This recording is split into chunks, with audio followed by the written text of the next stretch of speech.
दुकानदार ने महिला से कहा, मैंने आपको दुकान की एक एक चप्पल दिखा दी, अब तो एक भी बाकी नहीं है। महिला ने कहा, वो सामने वाले डिब्बे में क्या है? दुकानदार ने कहा, बहन रहम कर थोड़ा, उसमें तो मेरा खाना है।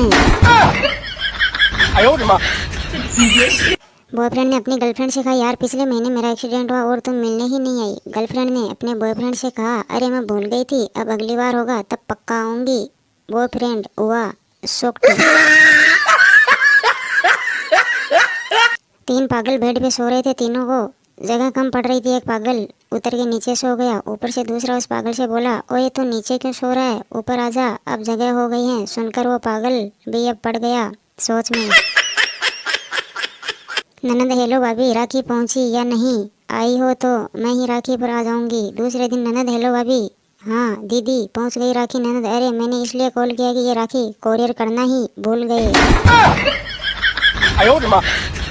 दोल्लू के मेहमान आए, खटिया मांगने कल्लू के घर गए। कल्लू, माफ करना, घर में सिर्फ दो ही खटिया हैं, एक पर मैं और बेटा सोते हैं, दूसरी पर मेरी पत्नी और बहू। दोल्लू ने कहा, खटिया ने दो, कोई बात नहीं, पर सोया तो ठीक से करो।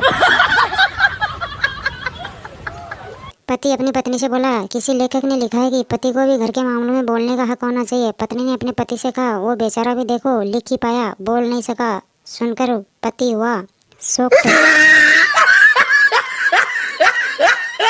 जिंदगी में आगे बढ़ना है तो इंतजार करो, उस इंतजार वाले पल को एंजॉय करो। उदाहरण से समझो, जब सड़क पर बारात नाच रही हो तो हॉर्न मार मार के परेशान ना हो, गाड़ी से उतरकर नाच ले, मन शांत होगा, टाइम तो उतना ही लगना है। जज ने पप्पू से कहा, तुमने पुलिस ऑफिसर की जेब में माचिस की जलती हुई तिल्ली क्यों रखी? पप्पू ने जज साहब से कहा, उसने ही कहा था जमानत करवानी हो तो पहले जेब गर्म करो। पप्पू की बात सुनकर जज साहब हुए शॉक्ड। बच्चा दुकान पर जाकर दुकानदार से बोला, क्या आपके पास खटमल मारने की दवा है? दुकानदार ने बच्चे से कहा, है ना। बच्चा दुकानदार से बोला, तब ठीक है, मैं घर के सारे खटमल लेकर अभी आता हूँ। सुनकर दुकानदार हुआ बेहोश।